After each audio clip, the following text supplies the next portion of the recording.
Magandang araw sa inyo mga kapitbahay. Welcome ulit sa aking video.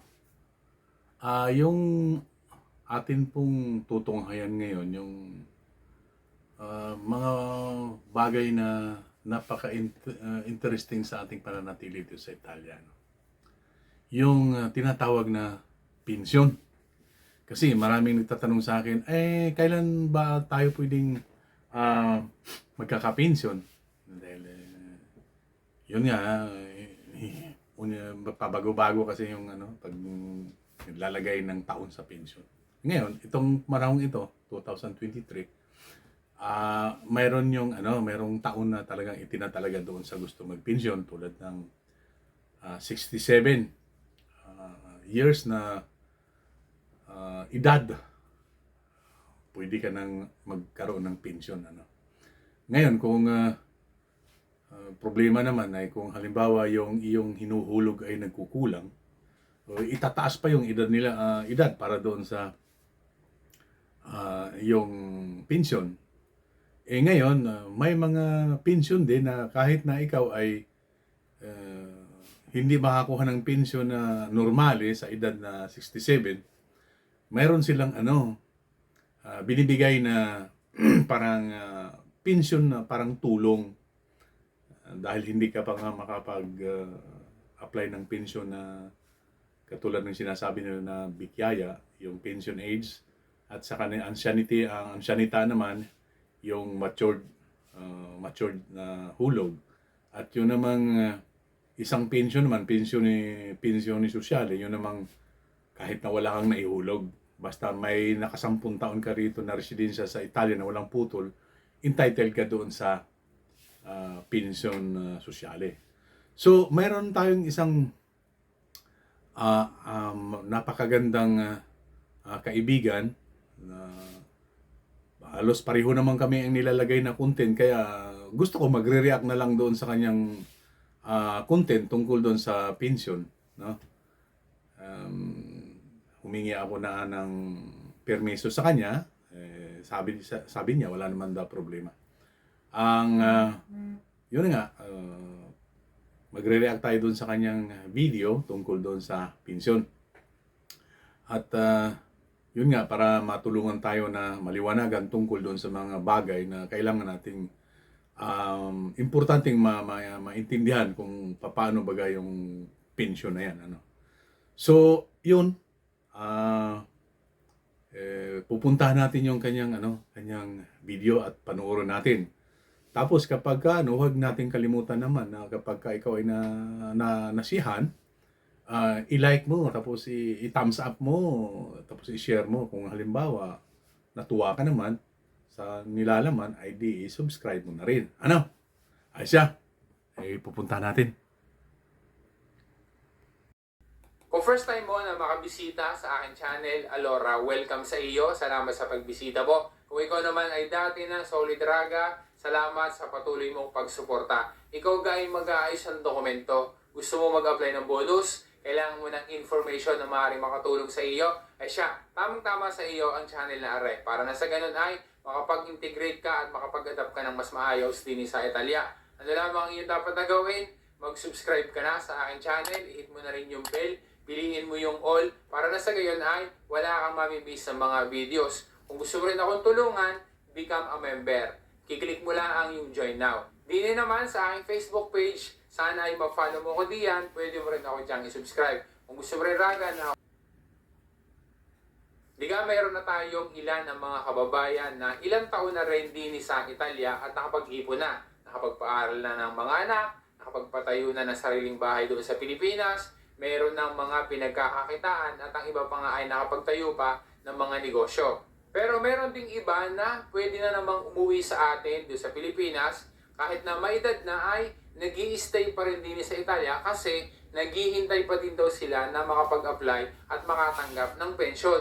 Kaya sila ay hindi pa umuwi. Ulitin lang natin yung tanong kanina. Gusto nang umuwi, gusto nang mag-for good doon sa Pilipinas, pero wala pa sa pensionable age. Ano ang mangyayari doon sa mga binayarang kontributi? Entitled ka na makatanggap ng pensione di Bikyaya kahit na wala na sa Italia. Ang sagot, Raga, ay pwede. Yung mga binayaran mo na kontributi, hindi yan masasayang.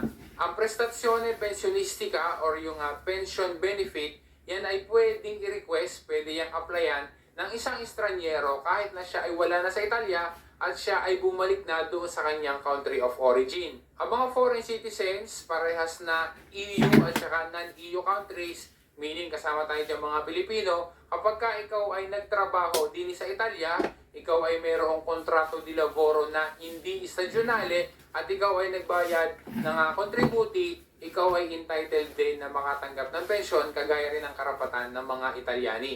Basta ang importante lang ay ma-meet mo yung requirements established by law para na sa ganun ay makatanggap ka pa rin ng pensyon kahit na ikaw ay umuwi na mas bata pa at ikaw ay mag-stay na doon sa Pilipinas. Aray ang unang requirement, nananatili ang karapatan mo na makatanggap ng pensyon kahit na ikaw ay mag-for good na sa Pilipinas, pero matatanggap mo lang yan, yung iyong pensyon na yan, kapag ka sumapit na, dumating ka na doon sa pensionable age. Base sa sito ni IMS, pagsapit ng 66th birthday, pwede nang mag-present ang dumanda para sa pensione di vecchiaia ang mga umuwi sa kanyang country of origin.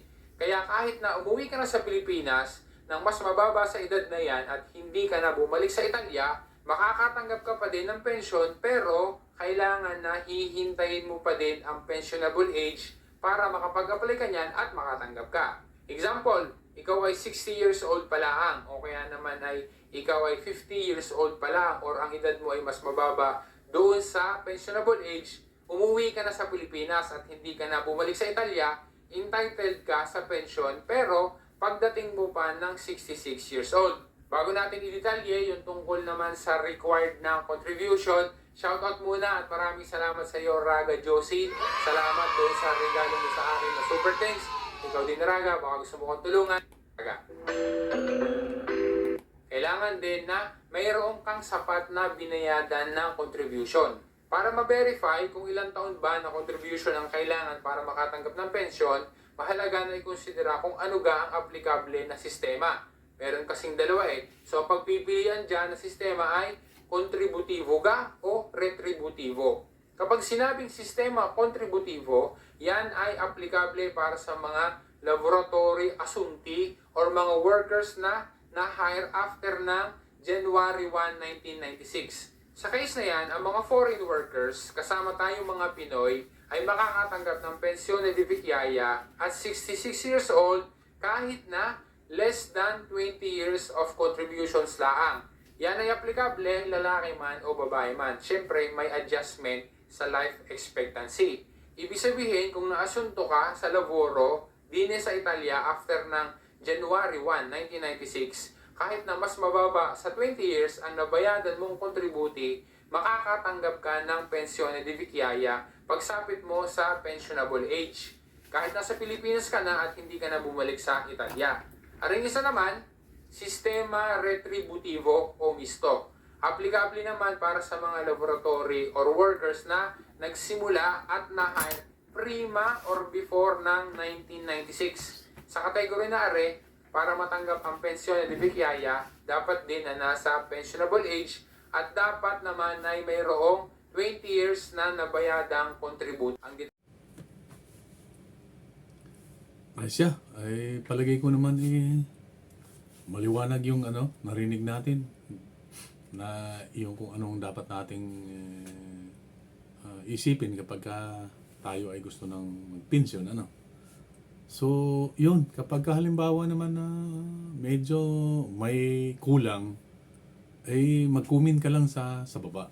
O, hindi mo alam kung saan ka pupunta. Kunyari, hindi mo alam kung saan ka pupunta ng patronato, di comment mo lang sa baba para masagot natin doon sa baba para mabigyan kayo ng tamang detalye kung paano gagawin yung pag-apply ng pensyon ninyo, kung anong uri man yun. Ayos siya. Maraming salamat. Hanggang sa muli mga kapitbahay.